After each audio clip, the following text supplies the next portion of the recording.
A 26-year-old woman walks into a cafe carrying the weight of 2 years of judgment, a diaper bag packed with military precision, and a secret that could destroy the only chance at love she's had in years.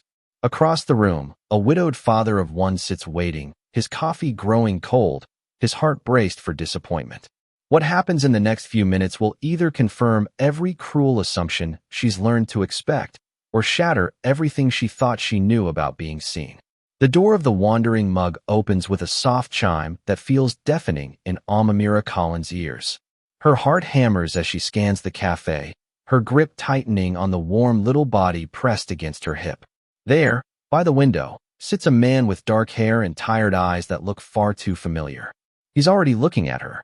His expression shifts from polite anticipation to visible confusion as his gaze drops to the toddler in her arms.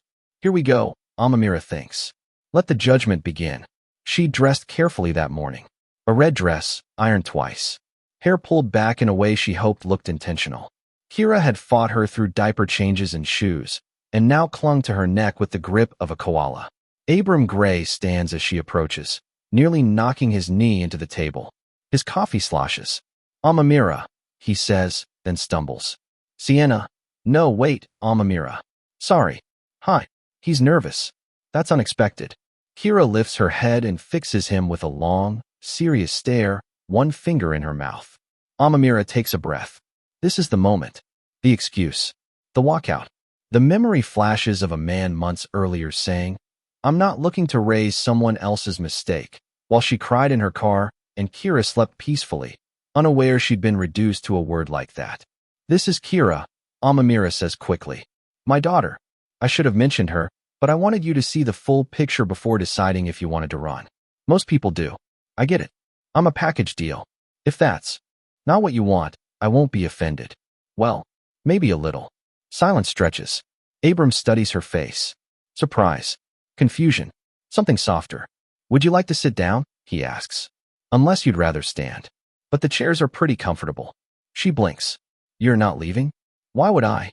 "Because I brought a toddler to a blind date." He shrugs. "I have a 5-year-old.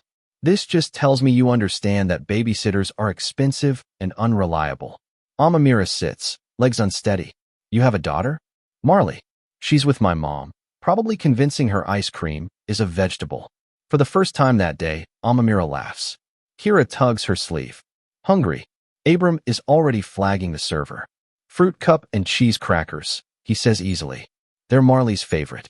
Amamira stares at him as if he's performed a miracle. When the food arrives, Kira reaches for it enthusiastically. Abram gently lifts her, settling her against his chest with practiced ease. Kira relaxes instantly, as if she belongs there. "Nana," Kira declares, approving a banana slice. "Good Nana?" Abram asks solemnly. "More."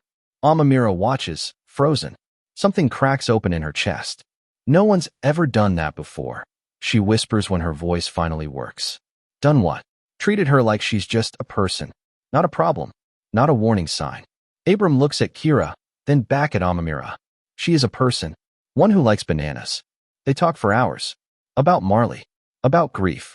About how terrifying it is to raise a child alone. When Amamira asks about Marley's mother, Abram doesn't shut down. He tells her the truth. A heart condition. One laugh. One moment. Gone.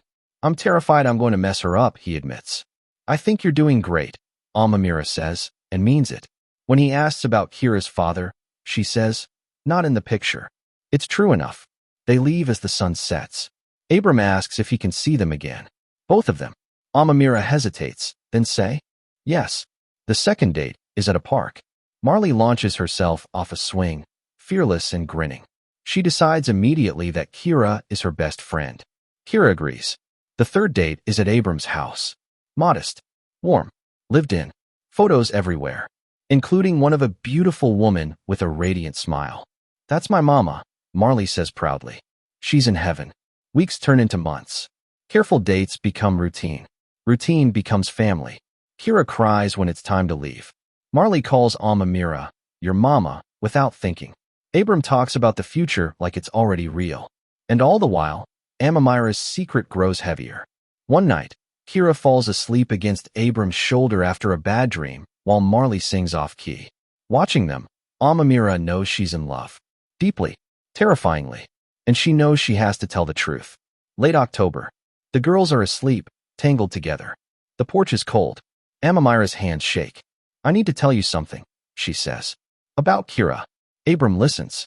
She isn't my biological child, Amamira says, and then everything spills out. Her sister Claudia. Her husband killed by a drunk driver. The miracle pregnancy. The hemorrhage. The hospital room. The promise.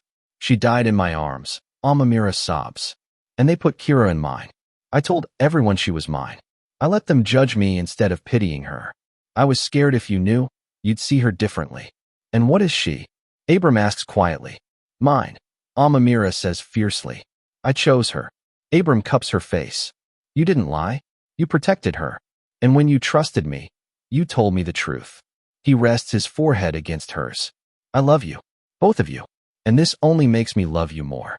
She cries into his shoulder, grief and relief tangled together. Spring arrives. Dogwoods bloom. They marry in the backyard.